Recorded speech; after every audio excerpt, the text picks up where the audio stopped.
এই ছেলে, তুই আমাকে বিয়ে কেন করলি রে? আমি যে তোকে পালিয়ে যেতে বললাম, তারপর কেন আমাকে জিদ করে বিয়ে করলি? আমি তো পালাতে নিয়েছিলাম, বড় আব্বু তো ধমক দিয়ে পাঠিয়ে দিল। বড় আব্বু বলছে আপনাকে বিয়ে না করলে আমাকে অনেক মারবে আর আমার বোনকে খেতে দিবে না। মানে কি? ও মা, আমি তো সত্যি কথা বলে দিলাম, এখন আমার কি হবে? প্লিজ প্লিজ, আপনি আমার বড় আব্বুকে বলেন না, যদি বলেন আমাকে অনেক মারবে। বলে দিব, তোকে মার খাওয়ানো উচিত। ঈশান ভয়ে কান্না করতে লাগলো। ইভার আগে ধমক দিয়ে বলল, এই কান্না করবি না তো, মেজাজটা একদম বিগড়ে দিয়েছিস। আর বিগড়ে দিস না, খুন করে ফেলবো কিন্তু। ইভার কথা শুনে ঈশান সাথে সাথে মুখে আঙুল দিয়ে চুপ হয়ে গেল। ইভা বিরক্ত হয়ে ওয়াশরুমে চলে গেল। ফ্রেশ হয়ে এসে দেখে ঈশান ওইখানে দাঁড়িয়ে আছে। ইভা রেগে বলে, ওই গাধা, ওখানে দাঁড়িয়ে আছিস কেন? যা ফ্রেশ হয়ে শুয়ে পড়। আর হ্যাঁ, আমার কাছে যদি আসোস, আমি তোকে খুন করব। এখানে চাকু রেখে দিলাম। ঈশান মাথা নেড়ে ব্যাগ থেকে টি শার্ট আর প্যান্ট বের করে ওয়াশরুমে চলে গেল। ঈশান ফ্রেশ হয়ে পোশাক পরিবর্তন করে ওয়াশরুম থেকে বের হয়ে এবার কাছে দাঁড়িয়ে গেলে এবার ভয়ে চাকু নিয়ে সোজা ঈশানের হাতে চাকু দিয়ে পোস্ট দিয়ে ফেলে। ঈশান জোরে চিৎকার করে উঠল। ঈশান জোরে জোরে কান্না করতে লাগলো।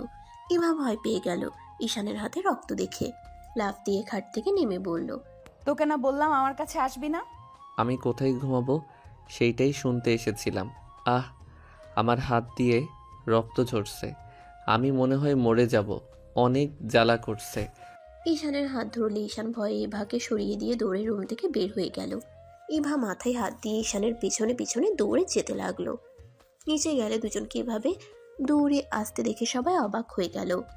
ঈশান দৌড়ে গিয়ে ওর বড় আম্মুকে জড়িয়ে ধরে কান্না করতে করতে বলল, বড় আম্মু, বউ আমাকে মেরে ফেলবে, আমি বউয়ের কাছে যাব না। এভা, এসব কি? ঈশানের হাতে রক্ত মানে? আসলে আম্মু। ইভার আব্বু ইভার গালে ঠাস করে থাপ্পড় বসিয়ে দিল। ইভার আগে ওইখান থেকে চলে গেল। সবাই ঈশানের হাত ধরে ফার্স্ট এড বক্স নিয়ে এসে হাতে ব্যান্ডেজ করতে লাগলো। ঈশান কান্না করতে করতে বলল, বড় আম্মু বাসায় চলো না, আমি এখানে থাকবো না, উনি আমাকে মেরে ফেলবে, উনি অনেক পচা। বাবা, তোকে এখানে থাকতে হবে রে, আমার কিছু করার নাই রে। আমি মরতে চাই না। ঈশান, কান্না করো না। দেখো, ও তোমাকে মেরে ফেলবে না, হয়তো ভুলবশত করে ফেলেছে। ইভা অতটাও খারাপ না। তুমি বলো তো, কিভাবে কাটলো? আমি ফ্রেশ হয়ে ওনার কাছে গেছি, উনি সাথে সাথে চোখ খুলে চাকু নিয়ে আমার হাতে মেরে দেয়। তোমার মেয়েকে একদম বিগড়ে ফেলেছো। এতদিন রাগ দেখাতো, এখন মানুষকে আঘাত করো শুরু করেছে। ইভার আম্মু এবার আব্বুর সাথে ঝগড়া করতে লাগলো। ঈশান ভয়ে ওর আম্মুকে জড়িয়ে ধরলো। ঈশানের বড় আম্মু ওর বড় আব্বুর দিকে রাগীভাবে তাকিয়ে থাকলো। ওর বড় আব্বু চোখ সরিয়ে নিল। ঈশান ওর বড় আম্মুকে বলল, বড় আম্মু চলো না এখান থেকে। ঈশানের বড় আব্বু রাগের লোক নিয়ে বলে, কোথাও যেতে পারবি না, তোর বিয়ে হয়েছে, এখানে থাকবি। আর বেশি নেকামো করলে তোর খবর আছে। আর এখন থেকে যদি একবার পালিয়ে যাস, আমি কি করতে পারি তুই তো ভালো করে জানোস। মুচকি হাসলে ঈশান ভয় পেয়ে গেল। ইশারা করলে ঈশান ইভার রুমের দিকে চলে যেতে নিল। ইভা রুমে আস্তে আস্তে ঢুকলে ইভা দেখে রেগে বসে আছে। ঈশানকে দেখে বলল, তুই এখানে কেন রে? এত নাটক করলি? আবার আমার রুমে কি করস? বড় আব্বু থাকতে বলছে। তোর বড় আব্বু থাকতে বললে তোকে থাকা লাগবে। সেই বিষ খাইতে বললে বিষ খাবি নাকি? ঈশান কিছু না বলে চুপচাপ দাঁড়িয়ে থাকলো। ইভা ধমক দিয়ে বলল, দরজা লাগিয়ে দিয়ে সোফায় গিয়ে শুয়ে পড়, আমার অনেক ঘুম পাচ্ছে। হ্যাঁ। আর আমার কাছে আসলে কি হতে পারে বুঝতে পারছিস তো? জি। ঈশান দরজা লাগিয়ে দিয়ে সোফায় শুয়ে পড়লে পড়ে যেতে নিলে ঈশান ফ্লোরে সোফার উপরে বালিশটার মাথার নিচে দিয়ে শুয়ে পড়ল। সকালে ঘুম ভাঙলে দেখে এবার রেডি হচ্ছে। ঈশান উঠে চোখ ডলতে ডলতে বলল, আপনি কোথায় যান? ভার্সিটিতে। ও আচ্ছা। ঈশান ওয়াশরুমে গিয়ে ফ্রেশ হয়ে নিল। রেডি হয়ে ব্যাগ নিয়ে নিচে গেলে এবার আম্মু বলে, ঈশান, কোথায় যাচ্ছ? আন্টি, আমি কলেজে যাব। ও, এবার তুই ঈশানকে নিয়ে যা, তোদের কলেজেই তো ভর্তি করা হয়েছে। মানে কি? মানে কিছু না, তুই নিয়ে যাবি, এটাই শেষ কথা। পারবো না, ওই একা যা। আমি কলেজে চিনি, একা যেতে পারবো। আচ্ছা, দুইজন খাবার খেয়ে নাও। ঈশান ইভা খাবার খেতে বসলো। দুজনের খাওয়া শেষ হইলে এবার আম্মু দুজনকে হাত খরচ দিল। ঈশান নিতে না চাইলে জোর করে দিল। দুইজন বাসা থেকে বের হয়ে গেল। ইভা বাইক নিয়ে চলে গেল। ঈশান রিক্সার অপেক্ষা করতে লাগলো। রিক্সা পেলে উঠে পড়লো। কলেজের গেটের সামনে নেমে পড়লো। কলেজের ভিতরে গেলে দেখতে পেল ইভা ক্যাম্পাসের মাঝখানে বসে আছে বন্ধুদের সাথে। ঈশান সামনের দিকে এগিয়ে যেতে লাগলো।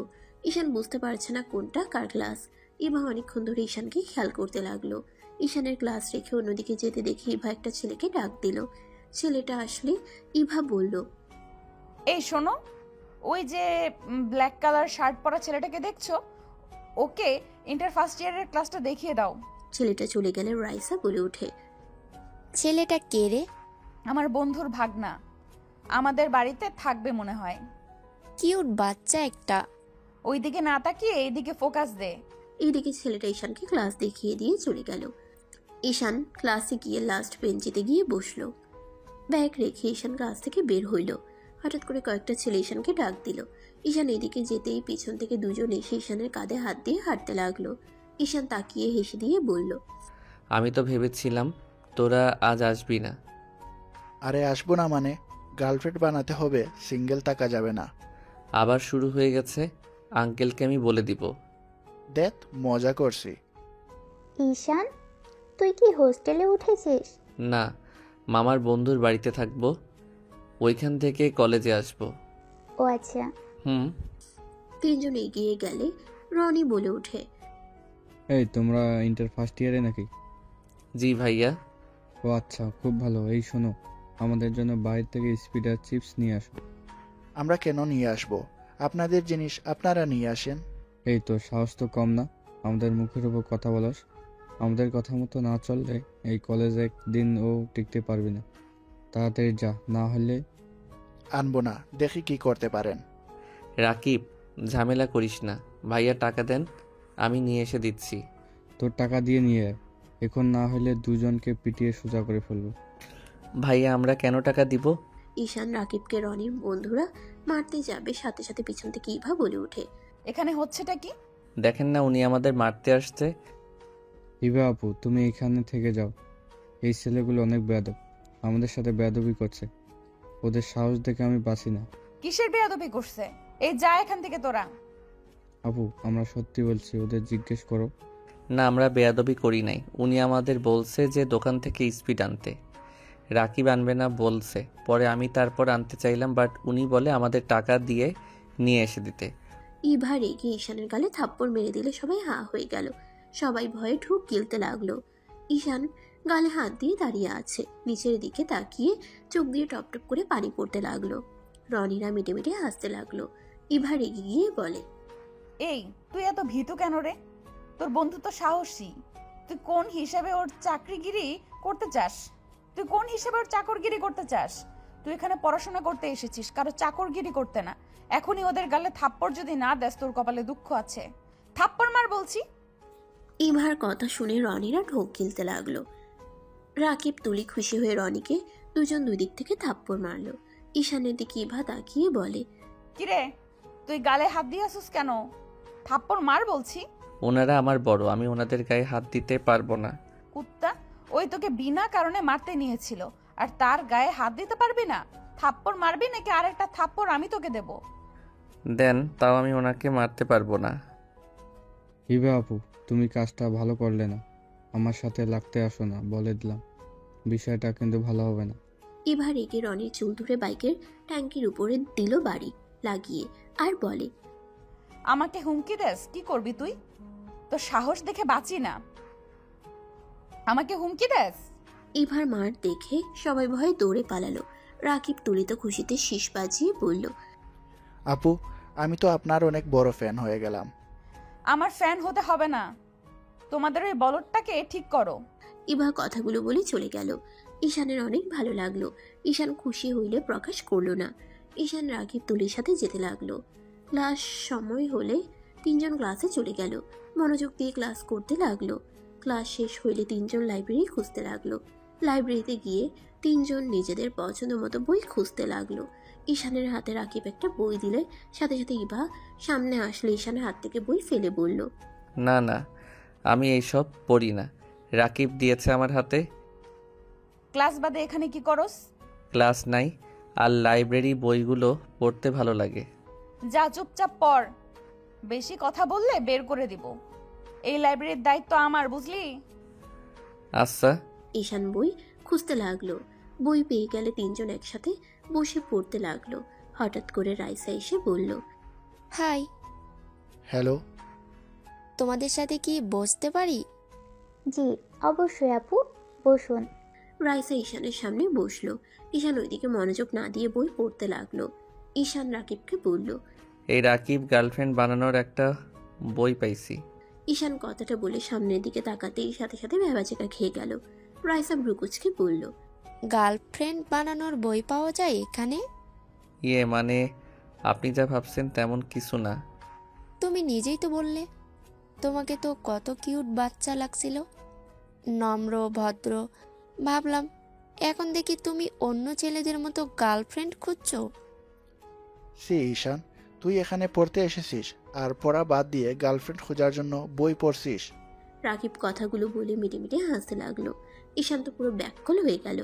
ঈশান বলে, মিথ্যা কেন ফাঁসিয়ে দিচ্ছিস? এই বইয়ের ভিতরে নায়ক নায়িকাকে পটানোর জন্য সুন্দর সুন্দর প্ল্যান করছে। তোকে ভালোভাবে সাহায্য করতে চাইলাম, ভালো লাগলো না তাই যা, এই বই তোকে আমি দিবই না। ওই রাইসা, এখানে এত চিল্লাপাল্লা কেন? এই পিচ্চি গার্লফ্রেন্ড বানানোর জন্য বই পড়ছে? কি? ঈশান ভয় পেয়ে ঢোক গিলতে গিলতে বলে, না না, আমি এটার জন্য বই পড়ছি না। আমার থ্রিলার গল্প ভালো লাগে, বাট এখানে যে একটু রোমান্স আছে এইটা জানতাম না। বই রাখ, বের হ তুই এখান থেকে। গার্লফ্রেন্ড বানাচ্ছি তোকে। বিড়াল, তোকে আমি পরে দেখে নিব। এই বাই, সরি মজা করছি। ওই ঈশান শোন না। ওই বাই। ঈশান রাকিবের কোনো কথা না বলে চলে যেতে লাগলো। রাকিব ঈশানের পিছন পিছন যেতে লাগলো। তুলি এখানে বসে থেকে বই পড়তে লাগলো। মনটা ভাঙে গেল। পিচ্চিটারে ভালো লাগলো, এইটাও একটা লুচ্চা এই বয়সে গার্লফ্রেন্ড খোঁজা শুরু করছে। আরে আপু, ওকে ভুল বুঝছেন। ঈশান অনেক ভালো ছেলে, নম্র ভদ্র শান্ত একটা ছেলে। রাকিব সারাদিন আমাদের মাথা নষ্ট করে দেয়, গার্লফ্রেন্ড লাগবে ওর, মেয়ে কিভাবে পটাবে সেই জন্য হাজারো বই পড়ে। আর ঈশান একটু দেখছে তাই ওকে জানানোর জন্য বলছে, আর রাকিব ওকে ফাঁসিয়ে দিয়েছে। যাক, মনটা ভাঙে নাই। তুই লুচ্চামি কম কর, বই পড়লে পড়, না হইলে ক্লাসে যা। এত চেতা যাস কেন? তাহলে চুপ থাক, বাকি সবার সমস্যা হচ্ছে। রাইসা মুখ ভেঙচি দিয়ে পড়তে লাগলো। এদিকে ঈশানের থেকে বইটা চাইতে লাগলো। ঈশান ক্লাসে চলে গেল। ম্যাম আসলে আর কিছু বলতে পারলো না। ঈশান সব ক্লাস শেষ করে ক্যান্টিনে চলে গেল। রাকিব ঈশানের কাছ থেকে বই নেওয়ার জন্য পিছনে পড়ে থাকলো। ঈশান সামোসা অর্ডার দিয়ে বসে পড়লো। তুলি বলে ওঠে, ঈশান, তোর গার্লফ্রেন্ড পাওয়া গেছে। মানে? বাম সাইডে দেখ, সিনিয়র ওই আপুটা। ঈশান বামে তাকাতেই দেখে ইভা, রাইসা আর কয়েকটা ছেলে। ঈশান বলে, ড্যাড কি যাতা বলস? সত্যি বলছি, রাইসা আপু তোকে অনেক পছন্দ করে। মনে হয় তোর প্রেমে পড়ছে। ফালতু কথা বলিস না। তুলি আর কিছু বলল না। সামোসা আসলে ঈশান নিজের মতো করে খেতে লাগলো। খাওয়া শেষ হলে বিল দিয়ে তিনজন বের হয়ে গেল। মাঠের এক পাশে গিয়ে তিনজন বসে থেকে আড্ডা দিতে লাগলো। রাইসা আর কয়েকজন এসে বলল, এই তোমরা আমাদের জায়গায় কেন বসছো? এখানে কি নাম লেখা আছে নাকি যে কোনটা কার জায়গা? না মানে সেই রকম কিছু না, এখানে আমরা বসি আর কেউ বসে না। সবাই জানে এখানে আমাদের টিমের সদস্যরা শুধু বসে। ও আচ্ছা, সরি আপু, আমরা জানতাম না। রাকিব চল গাছের ওই দিকে বসি, এখন ঝগড়া শুরু করিস না, উঠে। ওরা ডান সাইডে কিছুটা দূরে বসলো। ইভা কিছুক্ষণ পর এসে সবার সাথে বসলো। ইভা ঈশানকে দেখে বলল, ওই তোদের ক্লাস শুরু হয়েছে, যা এখান থেকে। ক্লাস করব না, সব ক্লাসে শুধু পরিচয় পর্ব হয়। পরিচয় হয়ে নে, যা। প্রথম দিন এসে এই অবস্থা, আর তো বাকি দিন পড়ে আছে। যা এখান থেকে। ঈশান কিছু না বলে রাকিব তুলিকে নিয়ে ক্লাসে চলে গেল। কলেজ ছুটি হলে তিনজন বের হয়ে যায়। ঈশানকে রাকিব বলল, দোস্ত, সামনে একটা পার্ক আছে, চল আমরাও এখানে যাই। তুই কিভাবে জানলি? আমি এসেছিলাম তাই জানি, চল। তিনজন পার্কে চলে গেল।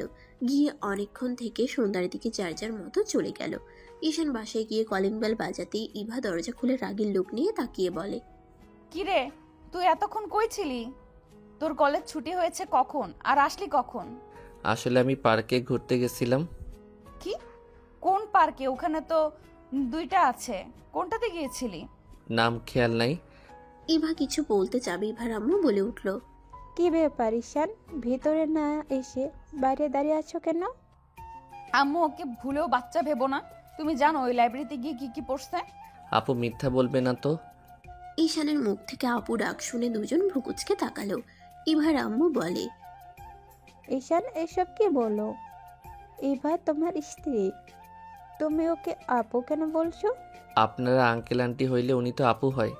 ইভা কথাটা শুনে আগে কিছু বলবে তার আগেই ইভার আম্মু বলে, ইভা তোমার আগে আপু ছিল, এখন তো তোমাদের বিয়ে হয়েছে, তার মানে এখন থেকে ও তোমার স্ত্রী, আর বউকে কেউ আপু বলে ডাকে?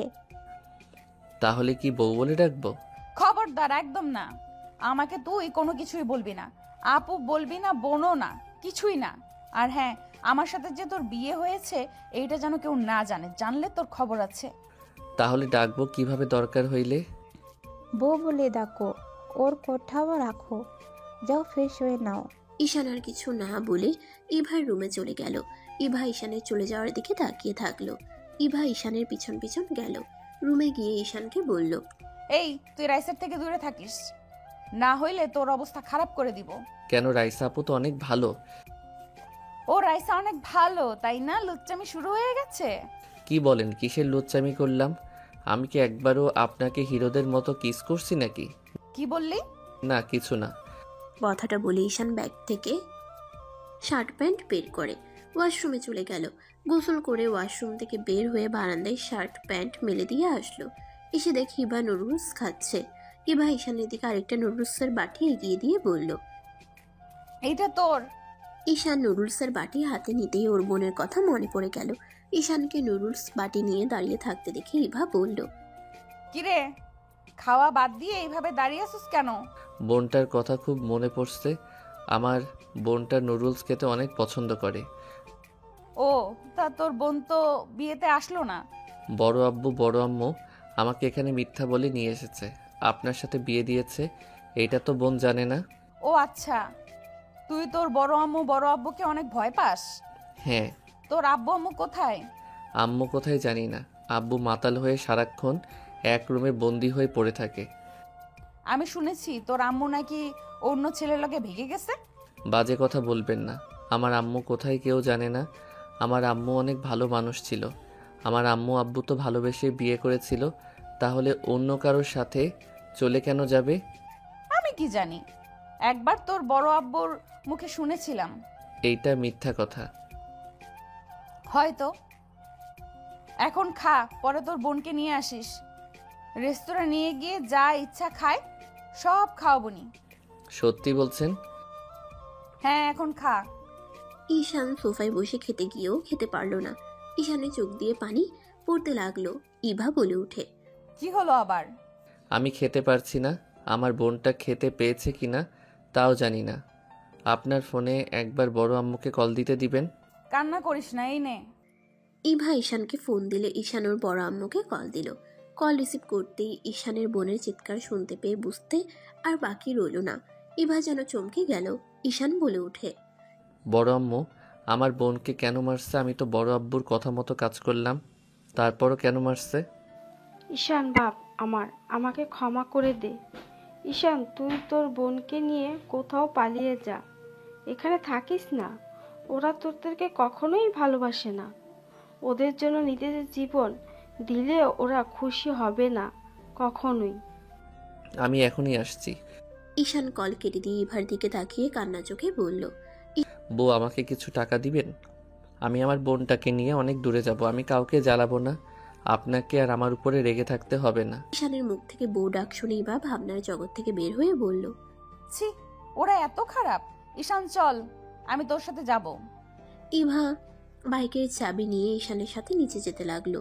নিচে গেলে ইভার আম্মু ডাক দিলে কিছু না বলে দুজন দৌড়ে চলে গেল। ঈশান বাইকের চাবি নিয়ে বাইকে উঠে পড়ল। ইভা ঈশানের পিছনে উঠে পড়ল। ঈশান জোরে বাইক চালাতে লাগলো। ইভা ভয়ে ঈশানকে পিছন থেকে শক্ত করে জড়িয়ে ধরলো। 1 ঘন্টা জার্নি করে ঈশান ইভা বাসার সামনে নামলো।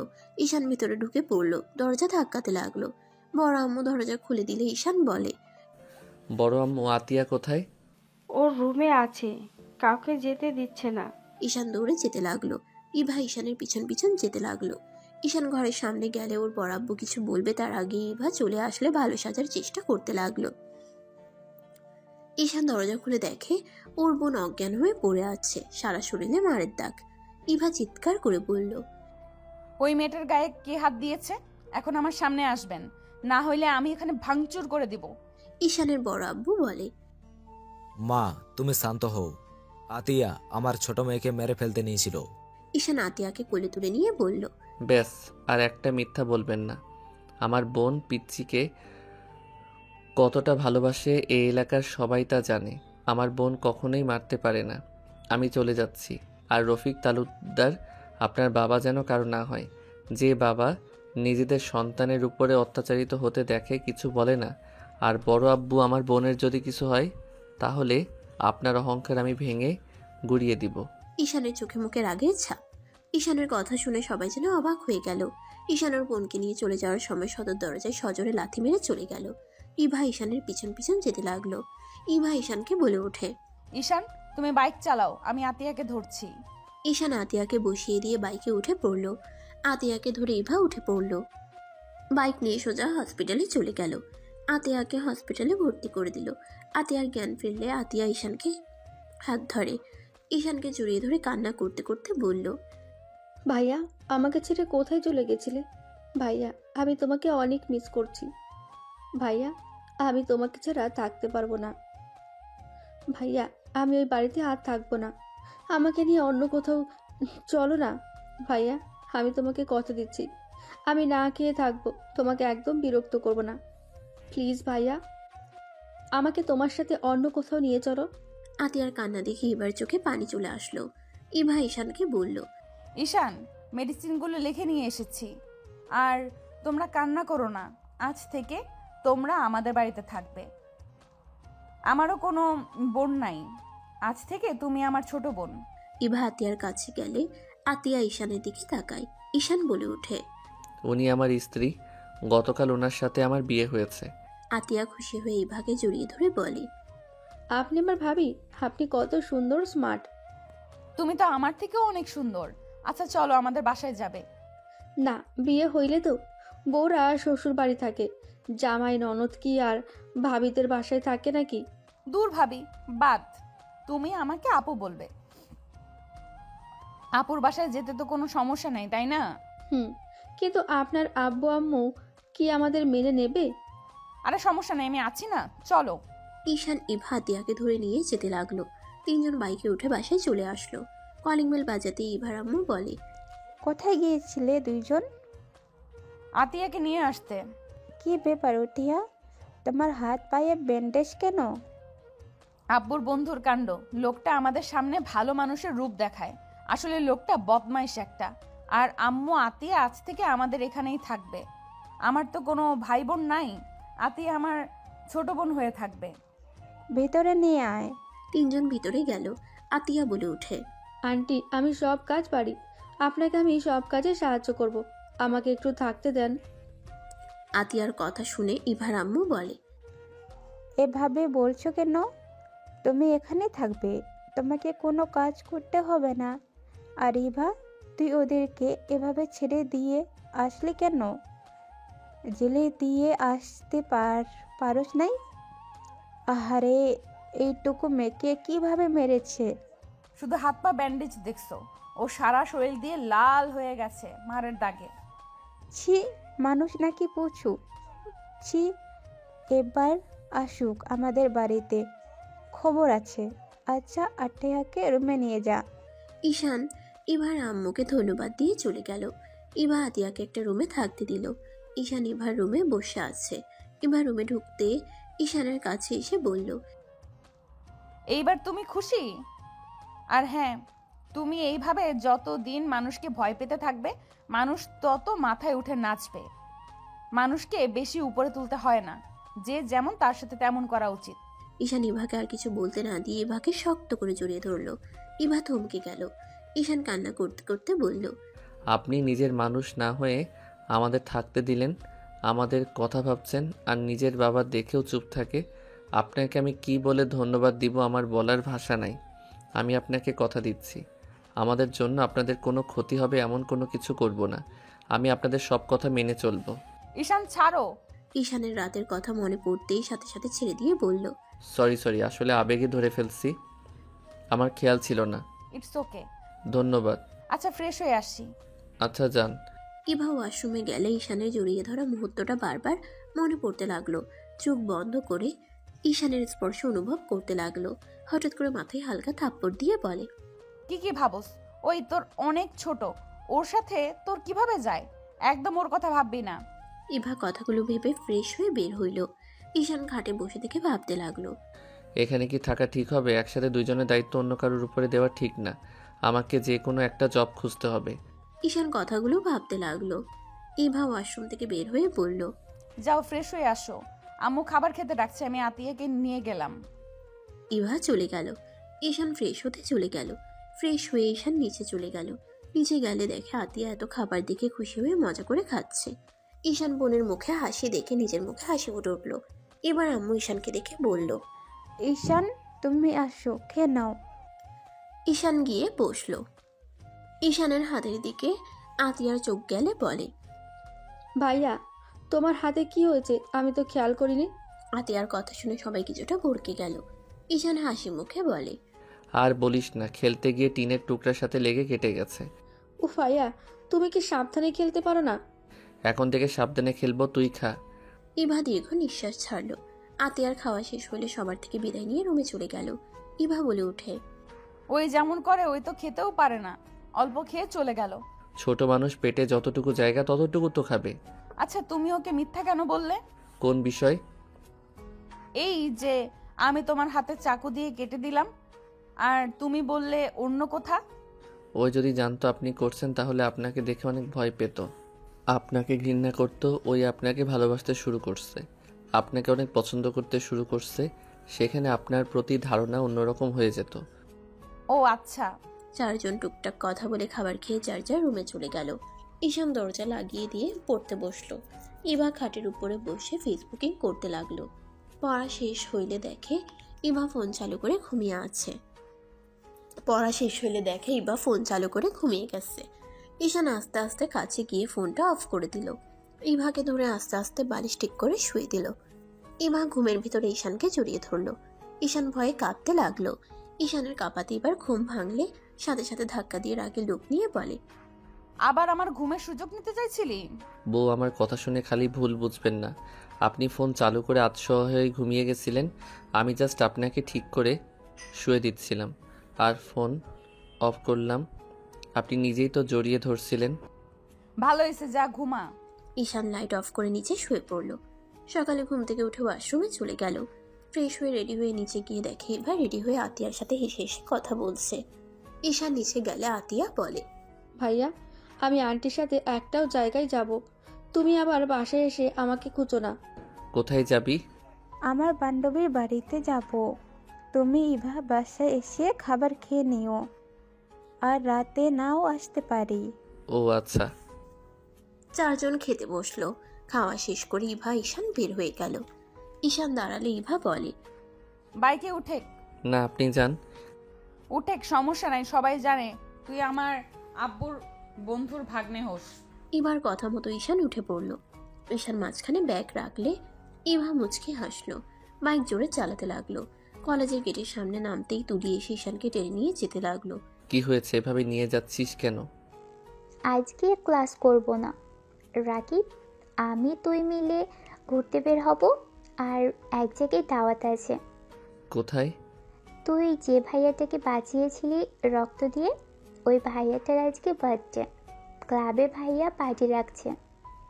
ভাইয়ার সাথে সারা দিন ঘুরে রাতে পার্টি করে বাসায় চলে যাস। তোরা দুইজন যা, আমি যেতে পারবো না, আমার কাজ আছে। যা, ভাইয়াকে তাহলে বল যা। ভাইয়াকে কোথায় পাবো? তুলি ঈশানের হাত ধরে নিয়ে যেতে লাগলো, ভার্সিটির দিকে নিয়ে যেতে লাগলো। 3 তলায় নিয়ে গিয়ে একটা ক্লাসে টেনে নিয়ে গিয়ে বলল, ভাইয়া। ঈশান নিজেকে সামলিয়ে নিয়ে সামনের দিকে তাকাতেই দেখে ইভা রাইসা ফ্রেন্ড গ্রুপের সবাই আসছে। রাফি ঈশানকে দেখে বলল, ঈশান কেমন আছো? আলহামদুলিল্লাহ ভাইয়া, আপনি কেমন আছেন? আর শুভ জন্মদিন ভাইয়া। ধন্যবাদ ব্রাদার, এদিকে আসো, আমার ফ্রেন্ডদের সাথে পরিচয় করে দেই। রাফি ঈশানকে ধরে নিয়ে যেতে লাগলো, এক এক করে সবার সাথে পরিচয় করিয়ে দিতে লাগলো। ইভাকে দেখিয়ে দিয়ে বলল, আর এটাই আমার বেস্ট ফ্রেন্ড ইভা আর রাইসা। আরে ওকে তো আমরা চিনি। ভাইয়া, ওই আপনার সাথে ঘুরতে যাবে না বলছে। সত্যি এটাই বলেছ? না মানে ভাইয়া, আমি তো আপনার বেস্ট ফ্রেন্ডদের বাসায় থাকি। আঙ্কেল তো মিটিংয়ের জন্য সিলেট গেছে, আর আন্টি আমার বোনকে নিয়ে কোথাও গেছে, রাতে আসবে না। বাসায় আমি আর উনি থাকবো। সেখানে একটা মেয়ে মানুষকে বাসায় একা রাখার সাহস হচ্ছিল না যদি ভয় পাই। ঈশানের কথা শুনে সবাই অবাক হয়ে গেল। রাফি হেসে বলে, ওহ, এই ব্যাপার, তুমি ইভাদের বাসায় থাকো? আগে তো বলো নাই। আর ইভা তো আমাদের সাথে থাকবে, তাই এত চিন্তা করো না। আর আন্টি আমাদের বাসায় যাবে, তাই এত চিন্তার কিছুই নেই। আপনিও যাবেন নাকি? ওকে, তাহলে আমিও যাব। ওকে, তাহলে সবাই চলো। সবাই বের হয়ে গেল। ঈশানকে দেখে রাইসা বলে, ঈশান, তুমি আমার বাইকে আসো। তুলি, এবার বাইকে যাও। আর রাকিব, তুমি জাহিদের বাইকে ওঠো। আপু, আমি ওনার বাইকে উঠি, আপনি তুলিকে নিয়ে যান। ওনাকে তো চিনি ভালো করে, তাই অন্য মেয়ের বাইকে যেতে প্লিজ রাগ করেন না। ইভা মনে মনে খুশি হইল। কাউকে বুঝতে দিল না ইভা ঈশানকে নিয়ে যেতে লাগলো। রাইসার রাগ হইলেও কিছু বলল না। সবাই যেতে লাগলো। সারাদিন ঘোরাঘুরি, একটা জঙ্গলে গিয়ে সবগুলো ফেসে গেল। ইভা রেগে বলে, এই রাস্তাকে যেন আসতে বললি? কচুর দল, যা সামনে থেকে, গাছ সরা। ঈশান নেমে আর কয়েকটা ছেলে নেমে গাছ সরাতে লাগলো। সরিয়ে দিয়ে আবার বাইকে উঠলো। সবাই জঙ্গলের ভিতর দিয়ে উঠে রাস্তায় উঠে পড়লো। বাইক নিয়ে যেতেই হঠাৎ করে ইভা বাইক থামিয়ে বলল, এই তুমি চালাও, আমার হাত ব্যথা করছে। ঈশান বাইকের সামনে চলে গেল। ইভা ঈশানকে পিছন থেকে ধরে যেতে লাগলো। ঈশান কিছুটা অকওয়ার্ড ফিল করতে লাগলো। রাত 10টার দিকে বাম সাইডে ঘুরে যেতেই ঈশান ইভা দেখে সবাই বাইক থেকে নেমে হাঁটু গেড়ে বসে আছে। ঈশান ইভাকে নিয়ে পিছনে ঘুরে বাইক জোরে চালিয়ে নিয়ে যেতে লাগলো। ইভা রেগে গিয়ে বলল, এসব কি করছস?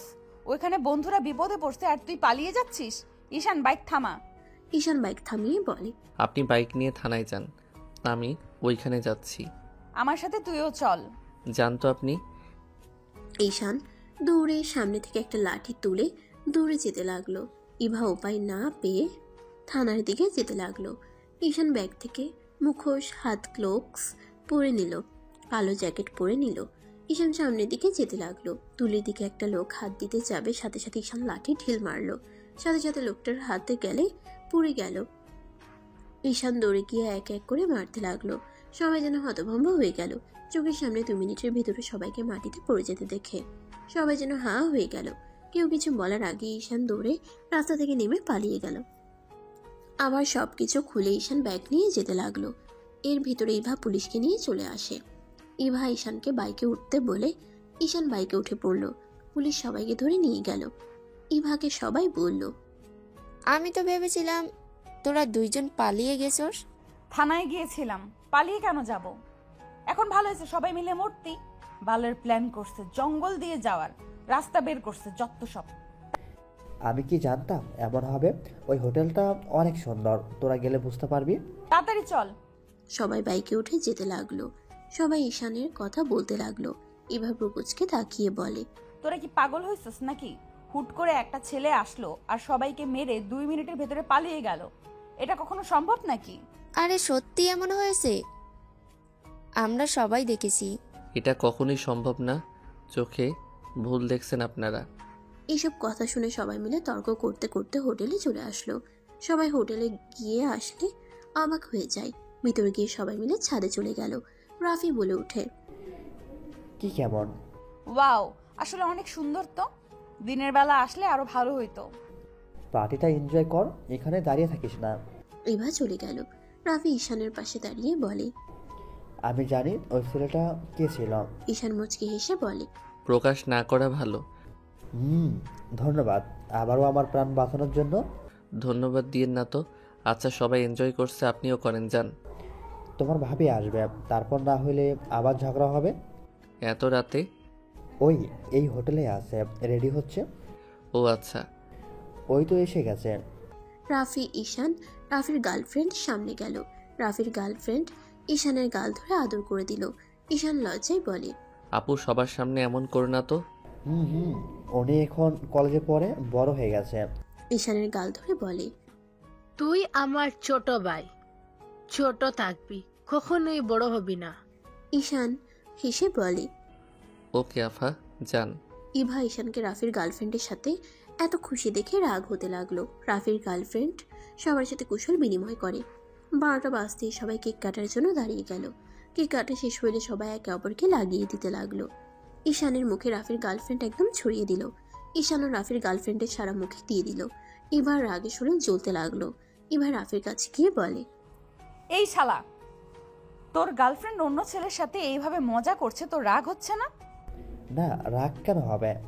শালা, তুই কি মানুষ নাকি? অন্য কিছু, নিজের গার্লফ্রেন্ডকে অন্য কারোর সাথে এত ঘনিষ্ঠ দেখলে যে কারোর রাগ হবে। দেখ, উল্টাপাল্টা ভাবা বন্ধ কর। আমার গার্লফ্রেন্ডকে আমি চিনি, আর ঈশাকেও ভালো করে চিনি। ইভা মুখ ভেঙচি দিয়ে চলে গেল। ঈশান আর রাফির গার্লফ্রেন্ড রাফির কাছে এসে রাফিকে ভূত বানিয়ে দিয়ে দুজনে হাসতে লাগলো। রাইসা এসে ঈশানকে দিতে যাবে, ঈশান হাত ধরে ফেলে। রাইসার মুখে দিয়ে দৌড় মারলো। রাইসা হেসে দিল। সবাই মজা করতে লাগলো। ঈশানকে সবাই ধরতে গেলে ঈশান ইভার পিছনে দাঁড়িয়ে গেল। সবার কেকগুলো ইভার মুখে লাগলো।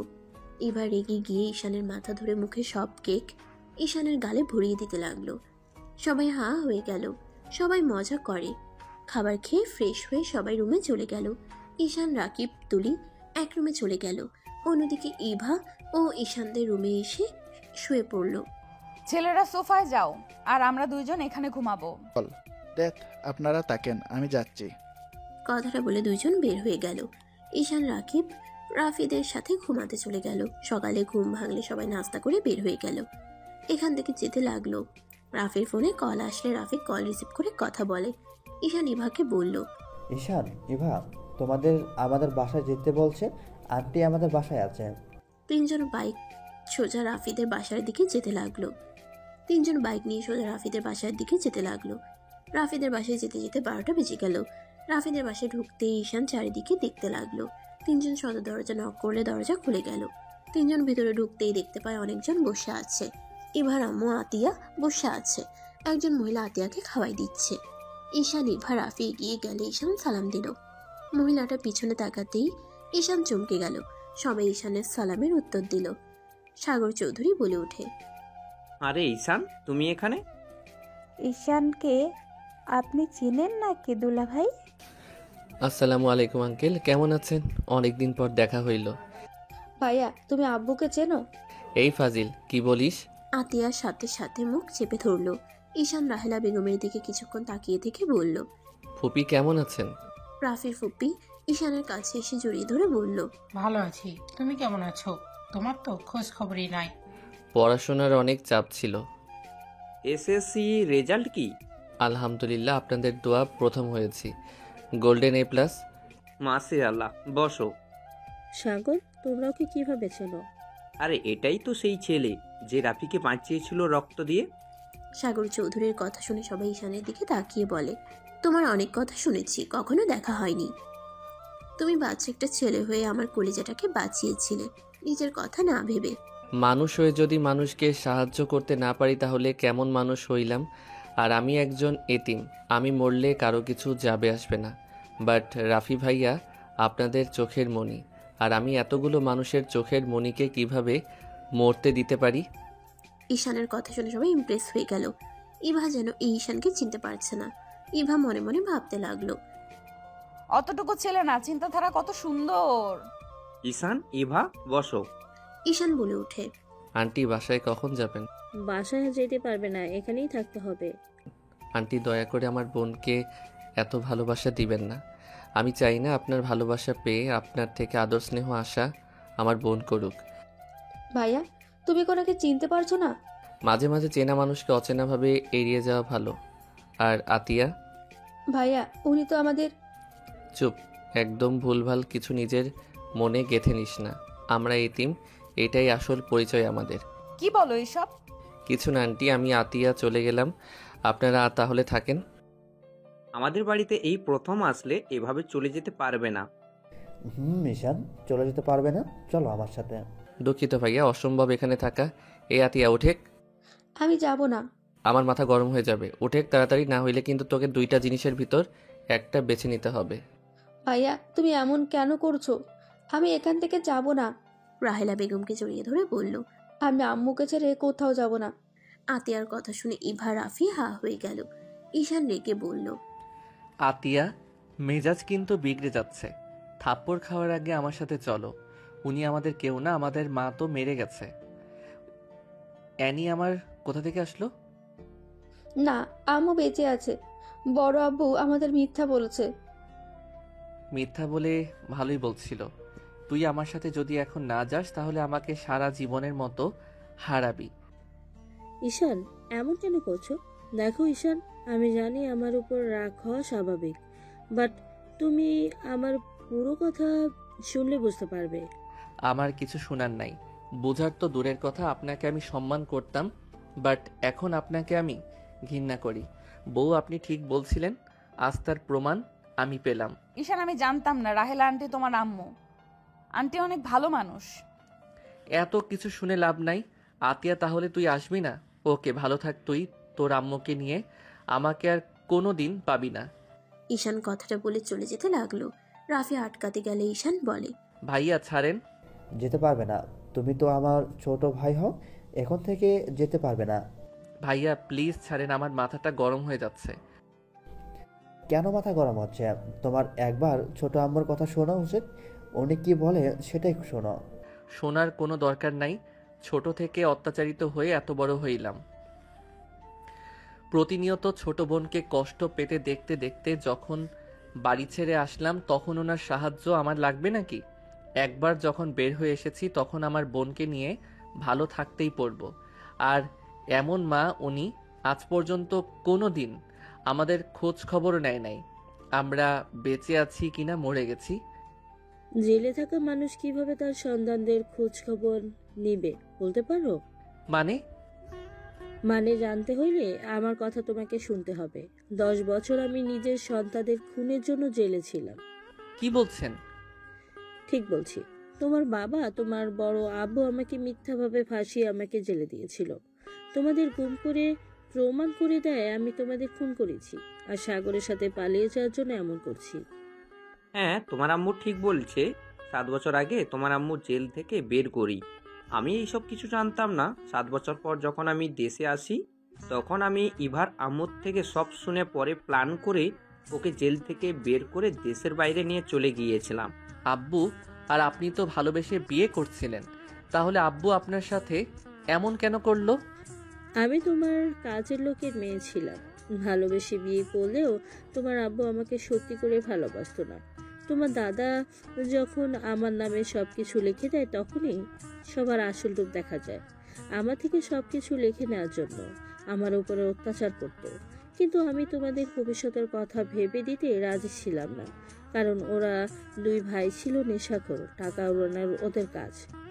আমার সাথে যখন পেরে ওঠে না, তখন আমার সামনে তোমাদের 2 জনকে ছাদ থেকে ফেলে দেয় বস্তাতে করে। আমি যেন এক চিৎকার দিয়ে অজ্ঞান হয়ে যাই। তারপর কি হয় আমি জানি না। জ্ঞান ফেরার কিছুক্ষণ পর পুলিশ এসে আমাকে ধরে নিয়ে যায়। রাহেলা বেগমের কথা শুনে ঈশানের মাথায় কিছু আসছে না। ঈশান বলে, আমাদের যদি মেরে ফেলে তাহলে আমরা এখানে কি করছি? এটাই আমিও নিজেও জানি না। এবার আমি গতকাল আতিয়াকে যখন নিয়ে আসে, তখন আমি জানতে পারি তোমরা বেঁচে আছো। একটা মানুষ সম্পদের জন্য কতটা জঘন্য হতে পারে, ছি, ভাবতেই ঘৃণা হচ্ছে। আর আব্বুও কিনা রাগের মাথায় যেন রক্ত উঠে যাচ্ছে। ঈশানের কাছে রাহেলা বেগম এসে জড়িয়ে ধরে বলল, ঈশান, আমি জানি তোমার অনেক রাগ হচ্ছে। রাগ করো না, আমি যত তাড়াতাড়ি পারি ওদের পাপের শাস্তি আমি ওদের দিব। আপনি আমাকে ক্ষমা করে দেন। আপনাকে দেখার পর আমার রাগ হচ্ছিল। আমি জানি রাগ হয় স্বাভাবিক। ঈশান রাহেলা বেগমকে জড়িয়ে ধরে বলে। আম্মু, আমাদের ছেড়ে আর যাইয়েন না। ঈশানের কথা শুনে রাহেলা বেগম চোখের পানি মুছতে মুছতে ঈশানের কপালে চুমু দিয়ে বলে, আর কখনোই তোমাদের ছেড়ে যাব না। আমি সব সময় তোমাদের সাথেই থাকবো, আর কখনো একা করে দিব না তোমাদের। না আম্মু, থাক। আপনাকে আমাদের সাথে থাকা দরকার নাই। যদি আপনার কথা খুব মনে পড়ে তাহলে একটু আমাদের আপনার সাথে দেখা করতে দিলে হবে। এটা কেন বলছো? তোমরা আজ থেকে এখানে থাকবে, তোমার আম্মুর সাথে থাকবে ঈশান। না আঙ্কেল, আমি চাই না আমাদের ভাই বোনের জন্য আপনাদের নতুন সংসার জীবনে সমস্যা হোক। আরে ধ্যাত, কি বলো? সমস্যা কেন হবে? দেখো, আমাদের কোনো বাচ্চা হয় নাই, আমি কখনোই বাবা হতে পারবো না। বাট তোমরা আমাদের সন্তান হয়ে আমাদের কি বাবা মা বলে ডাকতে পারবে না? সাগর চৌধুরীর কথা শুনে সবাই যেন অবাক হয়ে গেল। রাফির হুপ্পি বলে, ভাই এসব কি বলছিস? ঠিক বলছি, ডাক্তার অনেক দেখাইছি, কাজ হয় নাই। ঈশান, তুমি কি ওনাকে মেনে নিতে পারবে? আপনি সুখে থাকলে আমাদেরও তো সুখ। মা দুঃখে থাকলে কোনো সন্তান ভালো থাকতে পারে না। তারপর আমি আপনাদের এখানে থাকতে পারবো না। চুপ করো, তোমরা দুজনেই এখানে থাকবে। আব্বু আম্মু তোরা কি বলো? রাফির কথা শুনে সবাই ঈশান আতিয়াকে থাকতে বলতে লাগলো। ঈশান সবার ভালোবাসা দেখে রাজি হয়ে যায়। ঈশানকে নিয়ে রাফি রুমে চলে গেল। ঈশান ফ্রেশ হয়ে রাফির সাথে নিচে আসলো। সবার সাথে বসে খাবার খেতে লাগলো। ঈশানের আম্মু ঈশানের দিকে তাকিয়ে খুশিতে চোখে পানি চলে আসলো। ঈশান বলে ওঠে, আম্মু কান্না করছেন কেন? না কিছু না, তুমি খাও। ঈশান খাবার খেতে লাগলো। খাওয়া শেষ হইলে ইভা বলে, আন্টি আঙ্কেল, আমি যে আপনাদের ছেলের বউ হয়েছে আপনারা কি মেনে নিয়েছেন নাকি আমাকে পছন্দ না? ইভার কথা শুনে সবাই হেসে ফেলল। সাগর চৌধুরী বলে ওঠে, না না, আমাদের বৌমাকে অনেক পছন্দ হয়েছে। যাক, শুনে ভালো লাগলো, বাট আপনাদের ছেলে তো আমাকে পছন্দ করে না। ইভার কথা শুনে সবাই ঈশানের দিকে ব্রুকুচকে তাকালে ঈশান বলে, আমার দিকে এভাবে তাকিয়ে আছেন কেন? আরে উনি আমার সিনিয়র, আর উনি অনেক রাগী। ওনার সাথে কথা বলতে ভয় লাগে। কখন রেগে যাবে কে জানে। বউকে ভয় পাওয়া ভালো, বাট সিনিয়র বলে কখনোই বউকে সম্মান করো না। স্বামী স্ত্রীর সম্পর্কটা হয়তো এখন বুঝতে পারছো না তুমি, এখনো অনেক ছোট, আস্তে আস্তে সব বুঝে যাবে। আমি অত ছোট না, আমি জানি বউকে সম্মান করতে হয়। বউ রেখে অন্য মেয়ের সাথে বেশি মেশা লাগে না। সব সময় বউকে খুশি রাখার চেষ্টা করতে হয়। এত কিছু জানো, তারপর না গতকাল পার্টিতে ওইসব কি করলে? পুরো লুচ্চা একটা। বাজে কথা বলবেন না। উনি আমার বড় বোনের মতো, আমাকে উনি ছোট ভাইয়ের মতো ভালোবাসে। রাফি ভাইয়াকে জিজ্ঞেস করেন। ও, এই তার কাহিনী? এই তুই না আমার বেস্ট ফ্রেন্ড, কই আমাকে তো একবার বললি না ঈশানের সাথে তোর বিয়ে হয়ে গেছে? সে অনেক কথা, সব কথা শেয়ার করে মার খায়, তাই না? কেন? আর এই ঈশান, তুমি এই ফুল হাতা শার্ট পরে থাকো কেন? ভাইয়া হাত কাটা মনে হয়, সেটাও ঢেকে রাখার জন্য ফুল হাতা শার্ট পরে। কিভাবে কাটলো দেখি? ঈশানের হাত কাছে নিয়ে শার্টের হাতা উপরের দিকে তুলে দেখে ব্যান্ডেজ করা। রাহেলা বেগম বলে ওঠে, কিভাবে কাটলো? তেমন কিছু না, একটু কেটে গেছে। আর এই জন্য ফুল হাতা পরি, কারণ এইটা দেখলে সবাই হাজার প্রশ্ন করবে। এটা ভালো লাগে না। একটু সাবধানে খেতে পারো না? থাকবো এখন থেকে। ইভা ঈশানের দিকে তাকিয়ে বলল। হঠাৎ করে ইভার কল বেজে উঠলে কল রিসিভ করতেই ঈশানের দিকে দিয়ে বলে, তুলি কল দিয়েছে। ঈশান ফোনটা কানে নিয়ে তুলি বলে, ঈশান পার্কে আই। পার্কে গিয়ে কি করবি? আসতে বলছি, আই। আগামীকাল থেকে কলেজে যেতে হবে, আজকে ছুটি, তাড়াতাড়ি আই। রাকিব বের হয়েছে, তুই আই। আচ্ছা আসছি, তাও রাগ করিস না। গুড, আই তাড়াতাড়ি। ঈশান কল কেটে ইভার দিকে ফোন দিয়ে বলল, আমি একটু বের হব। কোন পার্কে যাবে? গতকাল যেটাতে গেছিলাম ওইটাতে। এখন কোন সময়ের যাওয়া? আরে ওরা যেতে বলছে, না গেলে রাগ করবে। আমি আসছি। ঈশান সবার থেকে বিদায় নিয়ে বের হয়ে গেল। ঈশান রিক্সা নিয়ে চলে গেল। পার্কের ভিতরে ঢুকতেই তিনজন ভ্যাবাচেকা খেয়ে গেল। ঈশান তুলির চোখ ধরে টেনে পার্ক থেকে বের হয়ে গেল। তুলি লজ্জায় বলে ওঠে, কুত্তা, এই পার্কে সাজেশনে রাকিবের বাচ্চা দিয়েছে? কচু আগে দেখবি না, তারপর নিয়ে আসবি। আরে ভাই, কে জানতো এইটাতে এত সুন্দর অবস্থা? আগেরটাতে কত ভালো ছিল, আমি ভেবেছিলাম এইটাও ভালো হবে। টাকাটা নষ্ট। দেখ, চল লেকের পাড়ে যাই, আর টিকিট কিনবো না। তিনজন লেকের পাড়ে চলে গেল। তিনজন বসে থেকে আড্ডা দিতে লাগলো। সন্ধ্যার দিকে তিনজন যার যার মতো চলে গেল। ঈশান রাফিদের বাসায় চলে গেল। বাসার ভিতরেই ঢুকতে দেখে সবাই মজা করছে। ঈশান এগিয়ে গিয়ে বলল, আমাকে রেখে কি নিয়ে তো হাসাহাসি হচ্ছে? তোমার বউ আমার 12টা বাজিয়ে দিয়েছে, সবাইকে তোমার আপুর ব্যাপারে বলে দিয়েছে। এখন সবাই ছবি দেখার জন্য উঠে পড়ে লেগেছে। এইটা তো ভালো, আঙ্কেল আন্টি আপু অনেক ভালো। ভাইয়াকে বিয়ে করিয়ে দেন। আমি ইন্টারে উঠে বিয়ে করলাম, আর ভাইয়া তো আমার থেকে বড় আছে। এভাবে রিলেশন কন্টিনিউ করার থেকে বিয়ে করা ভালো। ঠিক বলছো, কিন্তু এই ফাজিল তো ছবি দেখাচ্ছে না। ছবি দেখা লাগবে না আঙ্কেল, সরি মানে আব্বু, আপনি ফুপি তো ওনাকে চেনেন। ঈশানের মুখে আব্বু আম্মু ডাক শুনে রাহেলা বেগম সাগর চৌধুরীর মুখে হাসি ফুটে উঠল। সাগর চৌধুরী রাফির ফুপ্পি বলে, তাই কি সেই? রাফি ভাইয়া যে বাসায় ভাড়া থাকতো, ওই বাসায় যে তৃতীয় তালায় যে রূপা নামে একটা মেয়ে থাকতো, ওইটাই সেই। কথা শুনে সবাই হা হয়ে গেল। রাফির দিকে তাকাতেই রাফি লজ্জায় মাথা নিচু করে ফেলল। আচ্ছা বাবা, ওটা ফ্রেন্ড ছিল তাই না? না মানে, আরে ফাজিলের ফাজিল, আমাদের কিভাবে বোকা বানাইলো। ভাই ভাবি, আপনাদের বৌমাকে আমরা চিনি। লতিফ খানের একমাত্র নাতনি, মেয়েটা নম্র ভদ্র। ওনারা তো আমাদের থেকে বড় লোক, ওনারা কি রাফির সাথে বিয়ে দিতে রাজি হবে? ধুর আম্মু, কি যে বলো না। আন্টি তো রাজি, আর আঙ্কেলকে আমি পটিয়ে ফেলবো, এইটা নিয়ে প্যারা নাই। আর আপু যা বলে ওনার ফ্যামিলি তাই মেনে নেয়। তাহলে আর কি, বিয়ের প্রস্তাব নিয়ে যাব কি বড় ভাইয়া? সবাই কথা বলতে লাগলো। রাফি লজ্জায় চলে গেল। 9টার দিকে সবাই খাবার খেতে বসলো। খাবার খেয়ে ঈশান, ইভার আম্মু, ইভা সবার থেকে বিদায় নিয়ে চলে গেল। ঈশান বাইক চালাতে লাগলো। ইভা তারপর ইভার আম্মু বসে আছে। তিনজন বাসে চলে গেল। ঈশান ইভা নিজেদের রুমে চলে গেল। ঈশান শার্ট প্যান্ট নিয়ে গোসল করতে চলে গেল। গোসল করে সোফায় বসতেই ইভা বলে, আজকে খাটে ঘুমাও, নিচে ঘুমাতে হবে না। আর কোনো রিস্ক নিব না। আবার কখন দেখা যাবে একটু হাত পা উঠে গেলে, সকালে উঠে দেখবো আমার হাত পা নিচে কাটা অবস্থায় পড়ে আছে। ঢং ভালোভাবে বললাম, ভালো লাগলো না? যা, তোর নিচে ঘুমানো উচিত, যা ভাগ। ঈশান ইভার দিকে ভ্রু কুঁচকে তাকিয়ে বলে, আমি কখন আপনার কাছে গেলাম যে যা ভাগ বলেন? সাহস থাকলে তো আসবি, ভীতু কোথাকার, যা এখান থেকে। ঈশান উঠে বলে, আমি ভীতু, কাছে গেলে বাবুর আম্মুর বানিয়ে দিব একেবারে। ঈশান কথাটা বলে সাথে সাথে মুখ চেপে ধরলো। ইভা বেবাচেকা খেয়ে গেল, লজ্জা পেয়ে গেল। নিজেকে স্বাভাবিক করে রাগী লোক নিয়ে বলে, এসব কি ধরনের কথা? তুই কি এসব রোমান্টিক উপন্যাস থেকে শিখছিস নাকি, নাকি ওই ফালতু পার্কে গিয়েছিলি? ঈশান ঢোক গিলে বলে, না মানে ভুলে বলে ফেলেছি, সরি, আমার ঘুম পাচ্ছে, গুড নাইট। ঈশান কথাটা বলে বালিশ নিয়ে নিচে শুয়ে পড়লো। ইভা মুচকি মুচকি হাসতে লাগলো। লাইট অফ করে খাটে শুয়ে থেকে ঈশানের কথাগুলো ভাবতেই লজ্জায় লাল হয়ে যেতে লাগলো। ভাবতে ভাবতে ঘুমিয়ে গেল। সকালে ঘুম ভাঙলে ঈশানকে নিচে ঘুমাতে দেখে মুগ্ধ নয়নে দেখতে লাগলো। ঈশানের ঠোঁটের দিকে চোখ গেলে ইভা নিচে নেমে ঈশানের কাছে যাবে, সাথে সাথে ঈশানের ঘুম ভেঙে গেল।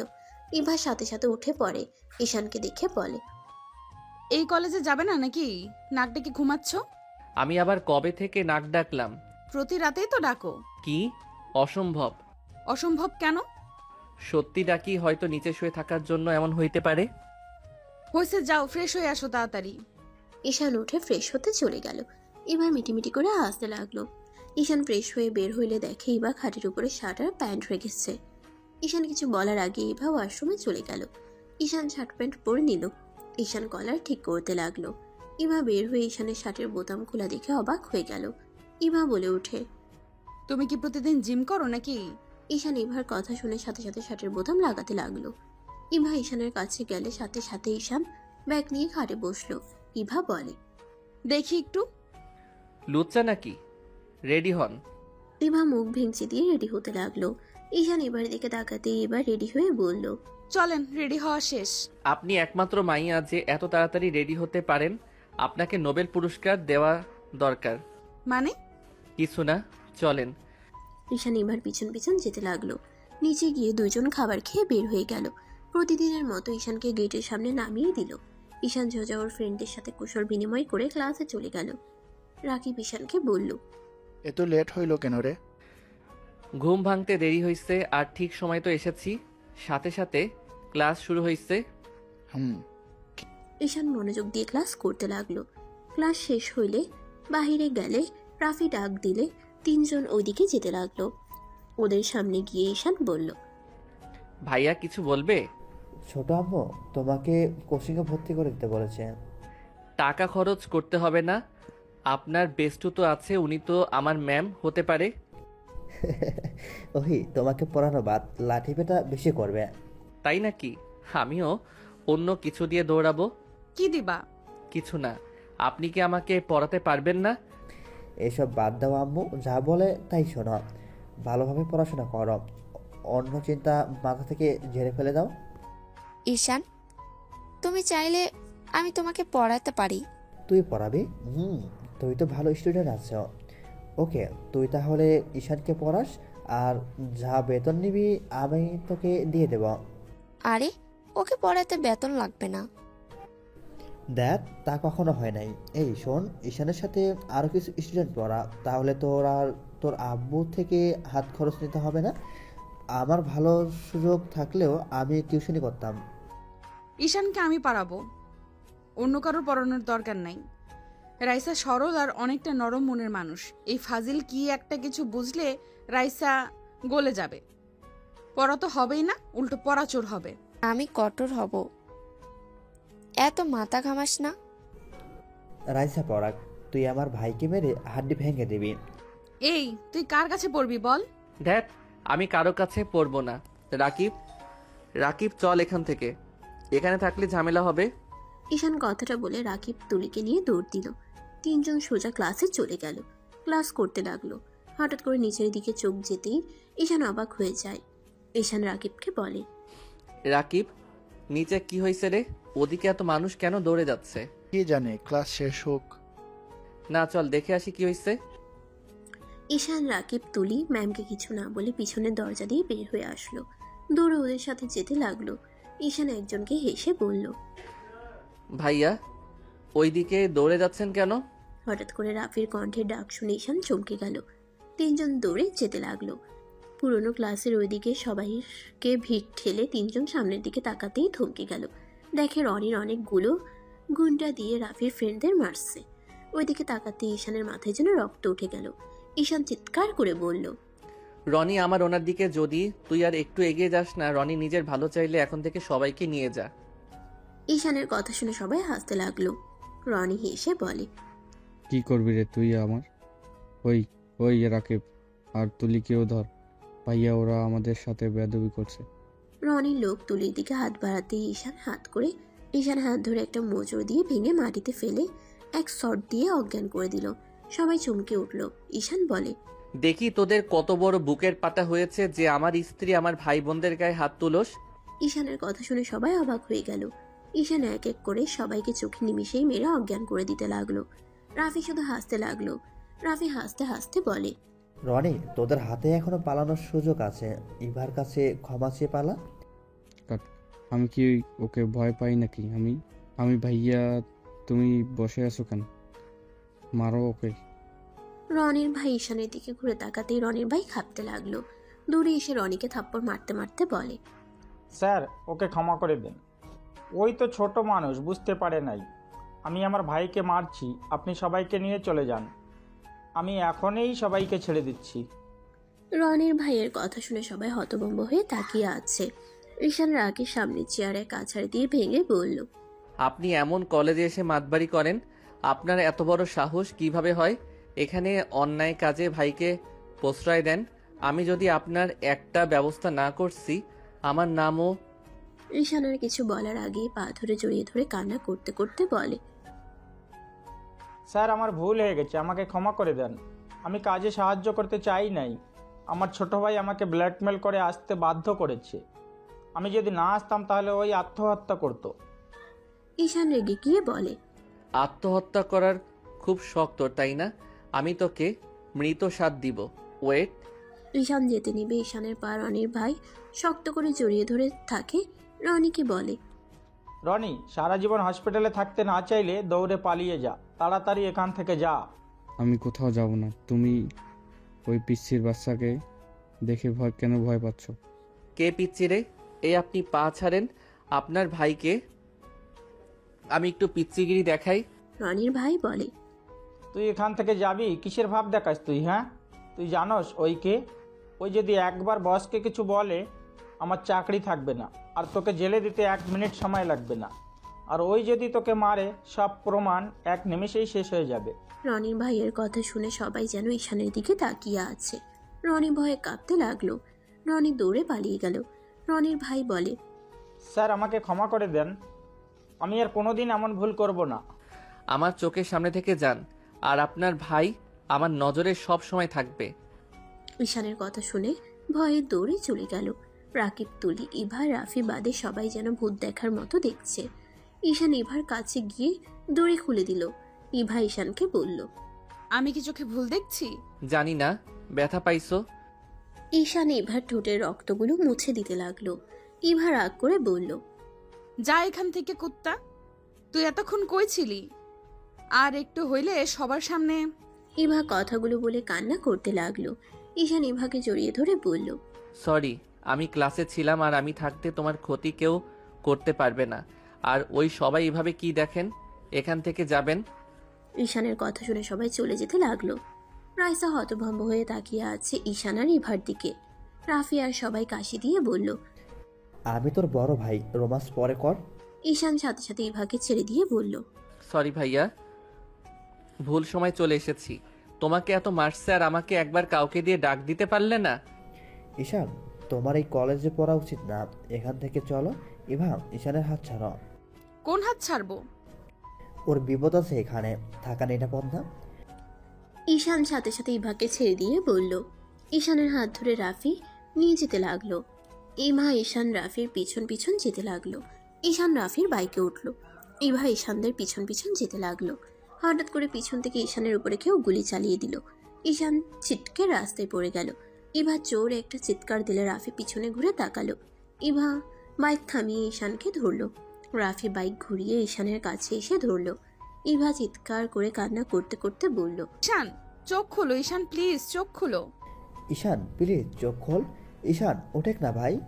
রাফি ইভা কান্না করতে লাগলো। ইভা বলে ওঠে, রাফি, ওকে নিয়ে হসপিটালে চলো প্লিজ। ইভা রাফি ঈশানকে কোলে তুলে বাইকের কাছে গেলে দেখে দুইটা বাইকের পাঞ্চার হয়ে গেছে চাকা। ইভা রাফি দুইজন গাড়ি থেকে সাহায্য যেতে চাইতে লাগলো। হঠাৎ করে পিছন থেকে কয়েকজন এসে রাফি ইভাকে সরিয়ে দিয়ে কালো গাড়িতে করে ঈশানকে নিয়ে চলে গেল।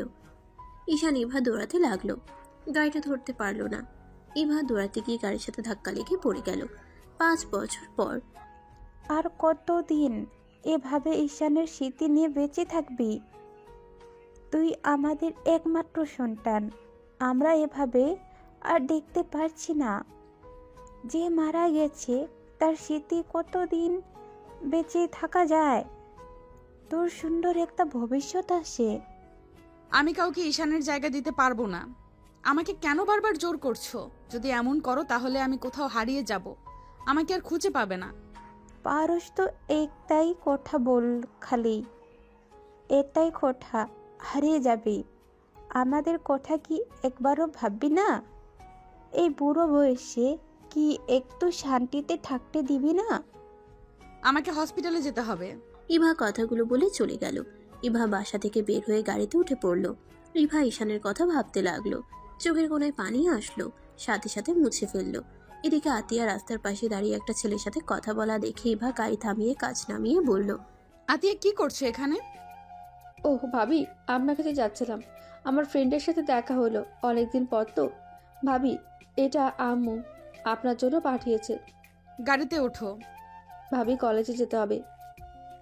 উঠতে বলেছি, ওঠো, আমি নামিয়ে দিচ্ছি।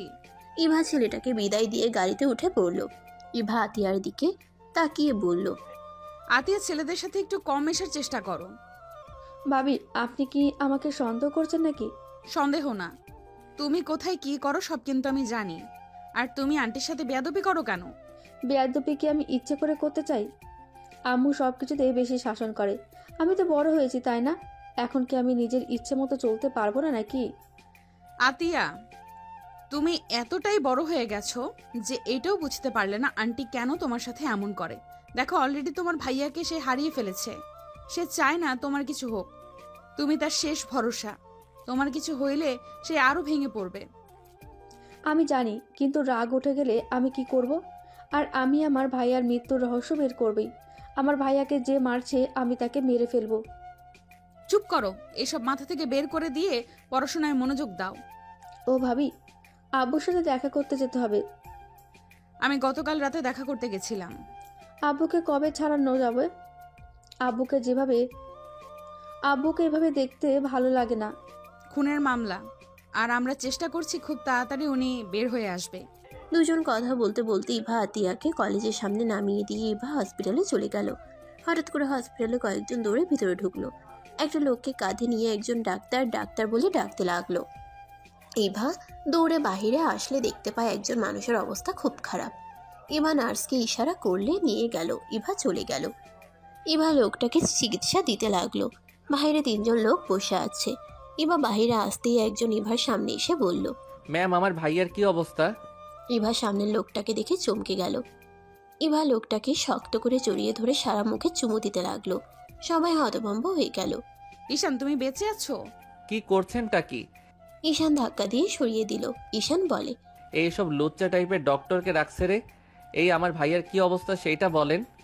ঈশান, আমাকে তুমি চিনতে পারছো না নাকি? ঈশান, আমি তোমার স্ত্রী ইভা। এই কার কাছে নিয়ে আসলাম? এই ডক্টর তো পাগল। এই কেউ পাবনা পাঠাতো, মেজাজ গরম হয়ে যাচ্ছে। ইভাকে ধাক্কা দিয়ে সরিয়ে দিয়ে ঈশান ভিতরে ঢুকে দেখে ওর ভাই ঠিক আছে। ঈশান বসে কানে কানে বলে, তোকে আমি এত সহজে মরতে দিব না। লোকটা বলতে লাগলো, আমাকে ছেড়ে দেন, আমি কিছু জানি না। তাহলে তোর ফ্যামিলির ব্যাপারে আমিও কিছু জানি না। ঈশান কথাটা বলে ফোন করতে যাবে, সাথে সাথে লোকটা ঠিকানা বলে দিলে ঈশান গুলি করে দিল। ইভার সাথে সবাই তাজ্জব হয়ে গেল। ইভা দৌড়ে এসে বলল, এইসব কি করলে? পাগল হয়ে গেছো? এই পাবনা পাঠিয়ে দাও এই পাগলকে। ঈশান ইভাকে সরিয়ে দিয়ে বের হয়ে গেল। ইভা দৌড়ে ঈশানের পিছন পিছন যেতে লাগলো। ঈশানের লোকজন ইভাকে আটকিয়ে রাখলো। ঈশানের লোক ইভাকে অজ্ঞান করে ওইখানে ফেলে চলে গেল। ঈশান ইভার দিকে তাকিয়ে থেকে অন্যদিকে তাকিয়ে থাকলো। ঈশান সোজা নিজের মিশনে চলে গেল। একজন বলে ওঠে, স্যার, আপনার সাথে আমার কথা ছিল। কি কথা? লোকটা বলে, সবার সামনে বলতে পারবো না।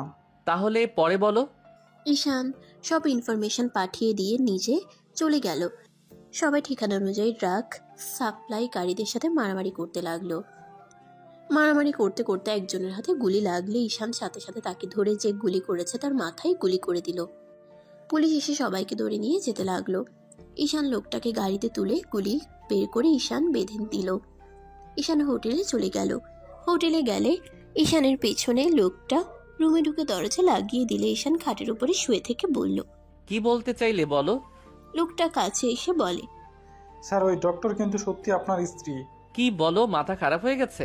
লোকটা ঈশানকে বলে, সত্যি বলছি স্যার, উনি আপনার স্ত্রী। আপনি তো সব ভুলে গেছেন। কলেজে আপনি ওনাকে বাঁচাতে গিয়ে সব কিছু ফাঁস হয়ে গেছিল, আর ওনার সামনে থেকে আপনাকে আমরা তুলে নিয়ে এসেছিলাম। এই দেখেন ছবিগুলো। ঈশান মুচকি হেসে বলে, দেখতে হবে না, তুমি যাও। লোকটা আর কিছু বলতে পারলো না। ঈশানের কথা মতো চলে গেল। ঈশান ঘাটে শুয়ে ফোনটা বের করে। বোতামের ভেতরে ক্যামেরাটা বের করে ল্যাপটপ থেকে এবার ফুটেজটুকু বারবার দেখতে লাগলো। ঈশানের ফোনে কল আসলে ঈশান কল রিসিভ করলো। ঈশানের বস বলল, গুড জব, তোমার কাজ তো শেষ হয়ে গেল। এখন তোমার ফ্যামিলির সাথে দেখা করার পালা। এখনো করব না, আমার মিশন শেষ হয় নাই। ঈশান বসের কথা বলা শেষ করে ওয়াশরুমে চলে গেল। ঈশান হোটেল থেকে বের হইলে ঈশানের পিছন পিছন বডিগার্ড যেতে লাগলো। ঈশানের রাগ হতে লাগলো। ঈশান গাড়ি থামিয়ে বলল, সমস্যা কি? সবাই চলে যান, যদি পিছনে দেখি গুলি মেরে দিব বলে দিলাম। ঈশানের কথা শুনে চলে গেল। ঈশান ওর হাতে এক পাশে চাকু নিয়ে কেটে ফেললো। ঈশান ওর হাতের এক পাশে চাকু দিয়ে কেটে ফেললো। তারপর হসপিটালে চলে গেল। ইভাকে খুঁজতে লাগলো। ইভার সাথে ঈশান রাহেলা বেগমকে দেখে লুকিয়ে পড়লো। ইভা রাহেলা বেগমকে বলছে, আন্টি বিশ্বাস করেন, ওইটা ঈশান ছিল। প্লিজ আমার কথা বিশ্বাস করেন। ইভা, পাগলামি করো না। তুমি ভালো করে জানো ঈশান মারা গেছে। ওর লাশ আমরা কবর দিয়েছি। তারপর কিভাবে বলতে পারো ও বেঁচে আছে? আন্টি ওই লাশটা এমন ভাবে পুড়ে গেছিল দেখে বোঝাই যাচ্ছিল না ওইটা ঈশানের লাশ নাকি অন্য কারোর। ওর শার্ট প্যান্ট টুকরো দেখে তো বোঝা যাচ্ছিল। দেখো, তুমি ভুল দেখছো। এমন পাগলামি করো না। আর তোমার আম্মু তোমার বিয়ে ঠিক করেছে, আগামীকাল তারা আসবে। অসম্ভব, আমি বিয়ে করব না, আমি বাড়ি থেকে পালিয়ে যাব। ঈশান ওদের দুজনের কথা শুনতে লাগলো। ঈশান সুযোগ বুঝে ওইখান থেকে পালিয়ে গেল। এদিকে ইভাকে রাহেলা বেগম নিয়ে চলে গেল। ইভা যেতে না চাইলে রাহেলা বেগম জোর করে নিয়ে গেল। ইভা কান্না করতে লাগলো। রাহেলা বেগম ইভাকে বুঝাতে লাগলো। ইভা বলতে লাগলো, আন্টি আমি আপনার ছেলেকে অনেক ভালোবাসি, আমি ওকে ছাড়া কাউকে বিয়ে করতে পারবো না। তুমি কেন বুঝছো না আন্টি? তুমি সবাইকে বলে দাও যে তোমার ছেলের বউ কে, কারোর সাথে বিয়ে দেবে না। ইভা, পাগলামি করিস না মা। দেখ মা, সারা জীবন একা থাকা কোনোভাবেই কোনো মেয়ের পক্ষে সম্ভব না। তোর পাশে একজনের অবশ্যই দরকার যে সারা জীবন তোর পাশে থাকবে। আর তোর আব্বু আম্মু তো বয়স হয়ে যাচ্ছে, ওনারা তোর টেনশনে শান্তিতে মরতেও পারবে না। তাদের আর কতদিন কষ্ট দিবি বল? আর আমার ছেলেটা যদি বেঁচে থাকতো তাহলে তো কেউ তোরে জোর করতো না, তাই না? আন্টি ওই বেঁচে আছে, আমি নিজের চোখে ওকে দেখেছি, কিন্তু ওই আমার সামনে একজনকে মেরে ফেললো। ঈশান এমন কাজ করতেই পারে না, ওর ব্যাপারে সবাই জানে। ওই সরম আর ভদ্র একটাই ছেলে, শান্ত ছেলে, কিভাবে এমন একটা কাজ করতে পারে? ওই যদি ওইরকম হইতো তাহলে ওর বড় আব্বুর কাছে এত অত্যাচারিত হতো বল? আন্টি তুমি জানো না, ঈশান সবার সামনে যেমন দেখাতো আসলে ওই তেমন ছিল না। সেদিন আসল ঘটনা তোমাকে বলি নাই, তুমি আমার কথাটা পুরো শোনো। ইভা কলেজের সবকিছু খুলে বলে। রাহেলা বেগম অবাক হয়ে বলে, কি বলছিস এইসব?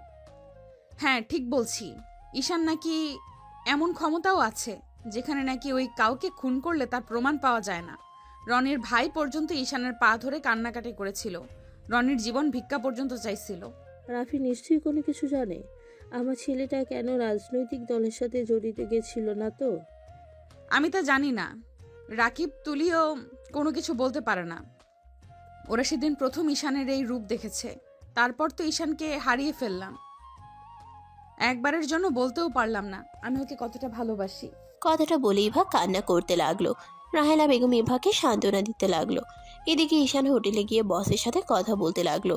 কথা বলা শেষ করে ঈশান ভাবতে লাগলো কি করবে। ভাবতে ভাবতে রাত হয়ে গেল। রাত 9টা বাজতে ঈশানের ফোনে কল আসলে ঈশান কলটা রিসিভ করে বলল, ঈশান, ব্যাপারটা অন্যদিকে চলে যাচ্ছে। আজকে বিয়ে, তুমি যেভাবে হোক চলে আসো। কি বলছো ভাইয়া, বিয়ে মানে আজকে? আঙ্কেল আন্টি জোর করে দিচ্ছে। ইভা অনেক কান্না করতেছে। বর কি এসেছে নাকি না? এখনো আসে নাই, রওনা দিয়েছে। আচ্ছা বাই। ঈশান কল কেটে দিয়ে কি করবে ভেবে না পেয়ে হঠাৎ মাথায় আইডিয়া আসলো। ঈশান কয়েকজনকে কল দিয়ে মোড়ের সামনে পাঠিয়ে দিল। অপেক্ষা করতেই ঈশানের ফোনে কল আসলে ঈশান বাইক নিয়ে চলে গেল। বরের গাড়ি থেকে বরকে নামিয়ে ঈশান সাইডে নিয়ে গিয়ে বলল, এই বিয়ে আপনি করতে পারবেন না। যাকে বিয়ে করছেন সেই আমার স্ত্রী। আমি একটা ঝামেলার কারণে তাদের সামনে যেতে পারছি না। লোকটাকে বোঝানোর পর লোকটা সাহায্য করতে রাজি হয়ে গেল। ঈশান বরের গাড়িতে উঠে চলে গেল। ঈশান মুখে রুমাল দিয়ে চলে গেল। ঈশানকে দেখে সবাই কানাঘুষা করতে লাগলো। ইভাকে নিয়ে আসতে শুরু করলো। ইভার দিকে চোখ লেগে বোঝা যাচ্ছে ইভা যেন পাথরের মূর্তি হয়ে গেছে। রাহেলা বেগম ইভাকে ঈশানের পাশে বসিয়ে দিল। আতিয়া ঈশানের দিকে তাকিয়ে বলল, আচ্ছা দুলা ভাই, আপনাকে না কেমন যেন আমার ভাইয়ের মতো লাগতেছে। আচ্ছা আপনার মুখ ঢেকে রাখছেন কেন? এই যুগে কে মুখ এভাবে রুমাল দিয়ে ঢাকে? ঈশান তো ঢোক গিলতে লাগলো। বরের বাবা মা বলে, তোমার দুলা ভাই একটু বেশি লাজুক, তাই লজ্জা পাচ্ছে। হ্যাঁ, ছেলে মানুষও লজ্জা পায়। আতিয়া ঈশানের দিকে ভালোভাবে তাকাতে লাগলো। আতিয়া বারবার ঈশানের দিকে তাকালে ঈশান নিজের মুখ ভালো করে ঢাকতে লাগলো। রূপা বলে ওঠে, আরে দুলা ভাই, এত লজ্জা পাইয়েন না, দেখি মুখটা। আরে ছাড়ো, ওনার লজ্জা লাগছে। হুদাই কেন ঝামেলা করছো? কাজী সাহেব, বিয়েটা তাহলে পড়িয়ে দেন। ইভা রাফির দিকে তাকিয়ে আছে। রাফি এবার চোখের পানিগুলো দেখে চোখ সরিয়ে নিল। কাজী বিয়ে পড়াতে লাগলো। ঈশান ভয়েস চেঞ্জ করে কবুল বলতে লাগলো। ইভাকে বলতে বললে ইভা কোনো কথা বলে না। ইভার আম্মু কাছে এসে কানে কিছু বলে, ইভা কবুল বলতে বাধ্য হইল। বিয়ে পড়ানো শেষ হয়ে গেলে ইভা দৌড়ে চলে গেল। ঈশান মুখে রুমাল সরিয়ে দিলে সবাই যেন থমকে গেল। রাহেলা বেগম আতিয়া দৌড়ে এসে ঈশানকে জড়িয়ে ধরে কান্নায় ভেঙে পড়ল। রাহেলা বেগম বলে ওঠে, ঈশান, তুই বেঁচে আছোস? ঈশান, এতদিন কোথায় ছিলি? ঈশান, 5 বছর একটা বারোকে আমাদের কথা মনে পড়ে নাই? আম্মু শান্ত হন প্লিজ। আতিয়া পাগলি, কান্না বন্ধ করবি? তোর কান্না দেখে মনে হচ্ছে আমি মারা গেছি নাকি? কুত্তা বিড়াল, তুমি অনেক খারাপ। তুমি জানো না আমি তোমাকে ছাড়া থাকতে পারি না? কুত্তা, তুমি এতদিন কোথায় ছিলে? কুল বোন আমার, আর মারিস না তো। আমাকে কথা বলার সুযোগ তো দে। ঈশান এবার আম্মু আব্বুর দিকে তাকিয়ে বলে, সরি আঙ্কেল আন্টি, আমার জন্য আপনার মেয়েকে অনেক কষ্ট পেতে হইল। তুমি এমন কেন করলে? তুমি বেঁচে থাকা সত্ত্বেও তুমি কেন এমন করলে? তুমি জানো আমরা আমাদের মেয়েকে কতটা পেশা দিয়েছি, কতটা কষ্ট দিয়েছি। এই বিয়েটা ব্ল্যাকমেল করে দিতে হচ্ছে। এবার ঠিক বলেছিল, আমরা ওর কথা বিশ্বাস করি নাই।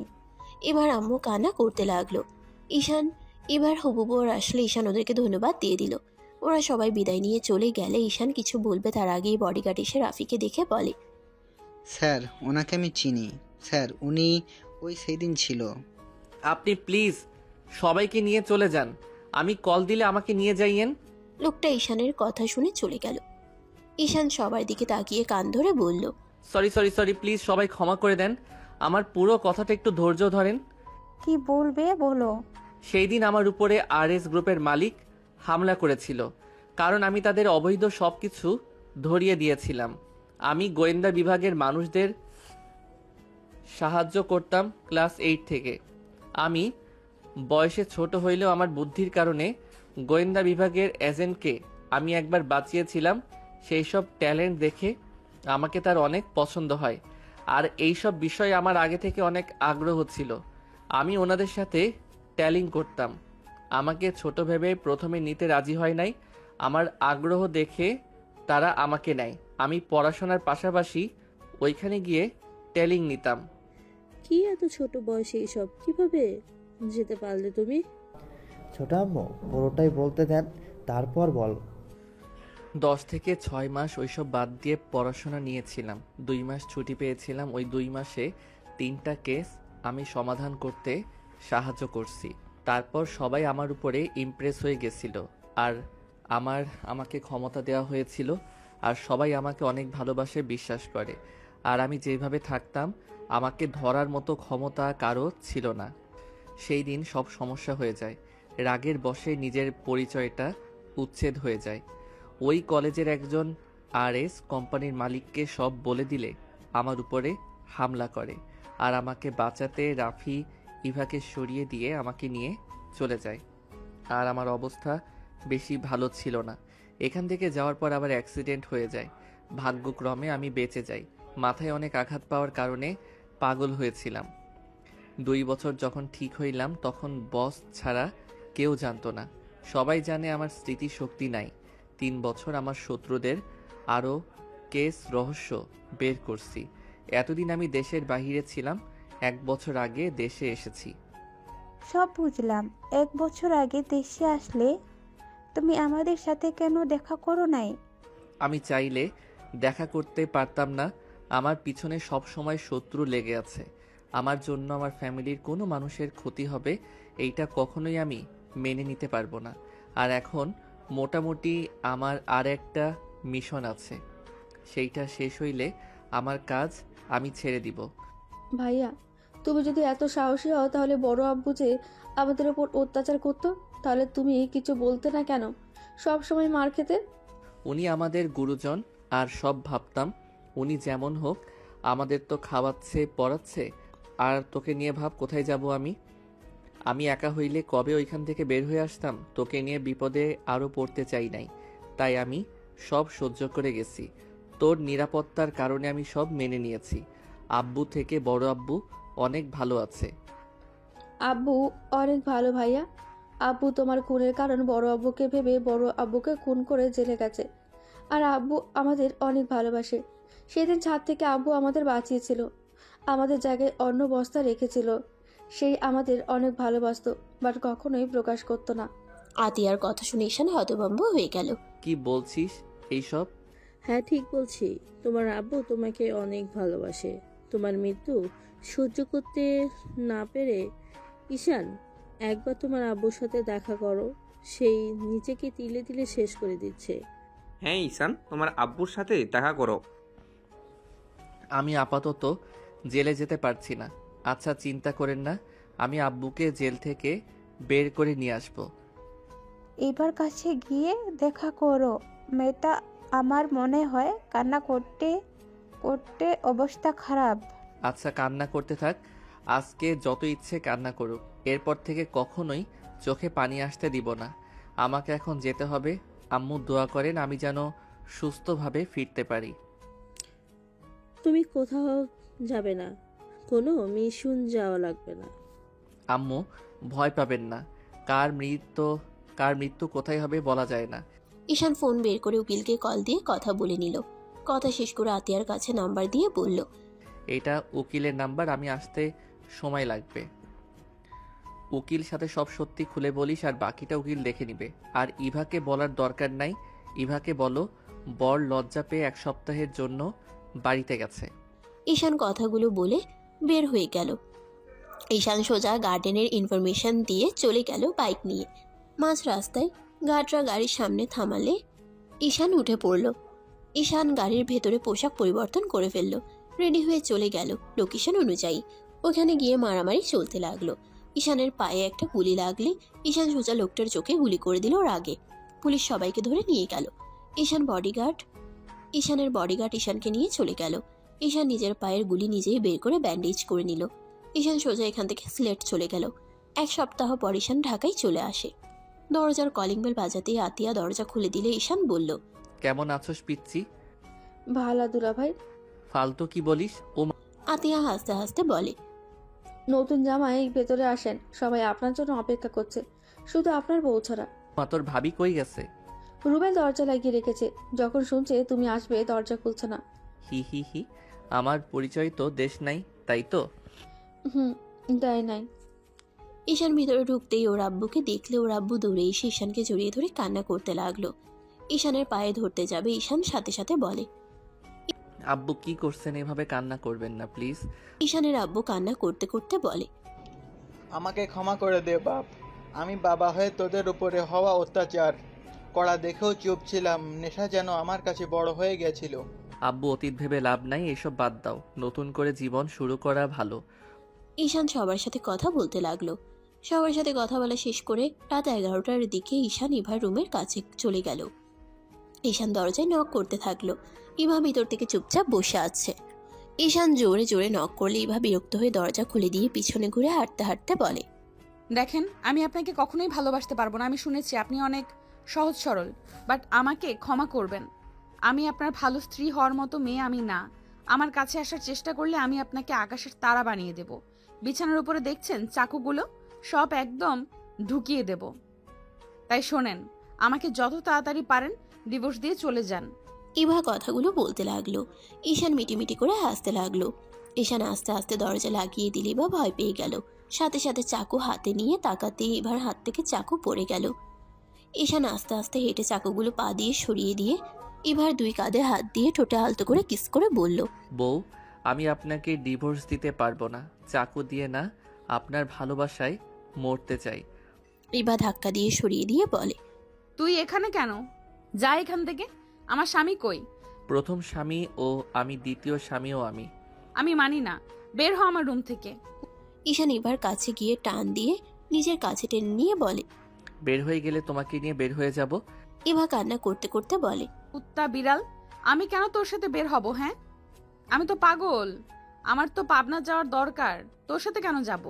ঈশান ইভাকে কোলে তুলে নিয়ে কপালে চুমু দিয়ে বলে, আমি নিজেও তো পাগল, তাই 2 জন মিলে পাবনা যাব। জান, সরি, আসলে ওইখানে মানুষ ছিল। তোমাকে আমি সব খুলে বলি, তাহলে বুঝতে পারবে।